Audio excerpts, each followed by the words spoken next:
How's it going, friends?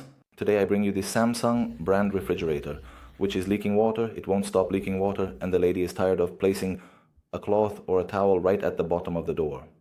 And here what we see is that the drain seems to be completely blocked. There's a lot of ice, and the floor is completely wet. So what we're going to do is we're going to remove all the food that's inside the freezer section, okay? And we're going to proceed with each of the trays to be able to remove the back part, okay? But we're going to remove all the trays. But we have to be very careful with the bottom drawer. Why? Because the drainage keeps freezing more and more.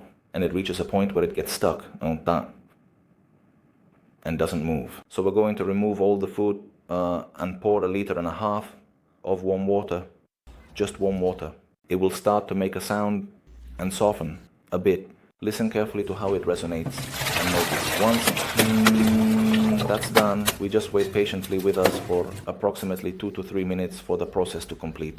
If this doesn't soften, if you pull it outwards and it doesn't move, then you need to pour a bit more warm water on the sides and keep drying with towels to avoid making a mess. So look at the thickness. This ice seems like it had been there for a long time. I don't know how long it had been, but yes, it's not a week either. It's not a month. This had been there for quite a while, and you can see the path coming right from the drainage. So very carefully with a hammer, before starting everything, we are going to tap the ice very carefully. Don't break the plastic, because this will thaw and we'll end up with a puddle outside, okay? Look at the size of ice. How big. So what we're going to do is, we throw this away, and with a Phillips screwdriver, we're going to remove 6 screws, okay?